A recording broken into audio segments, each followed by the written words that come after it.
কলকাতার বুকে এক টুকরো সবুজের মাঝে সুউচ্চ এই মিনারটি এসপ্ল্যানেড অঞ্চলে গেলেই দূর হতে নজর কাড়ে। বহুবার দূর থেকে দেখলেও সামনে যাওয়া হয়ে ওঠেনি কখনো। আজ অযাচিতভাবে সেই সুযোগ এসে গেল। 1828 খ্রিস্টাব্দে British East India Company commander major general sir David অক্টালনের স্মরণে নির্মিত হয়েছিল এই মিনার।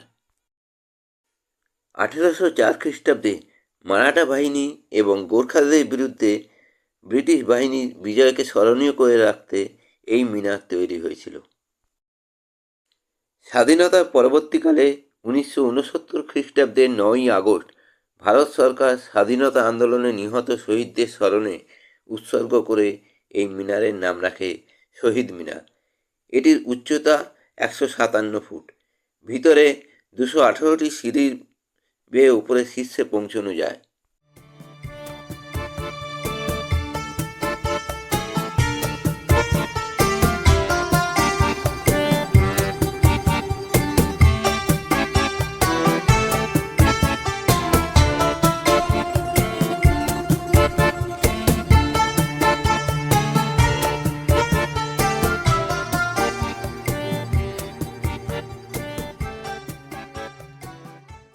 উনিশশো 97 খ্রিস্টাব্দে একজন পর্যটকের উপর থেকে পড়ে দুর্ঘটনা ঘটার পর থেকে এই মিনারের সিঁড়ি সাধারণ পর্যটকের জন্য এখন বন্ধ।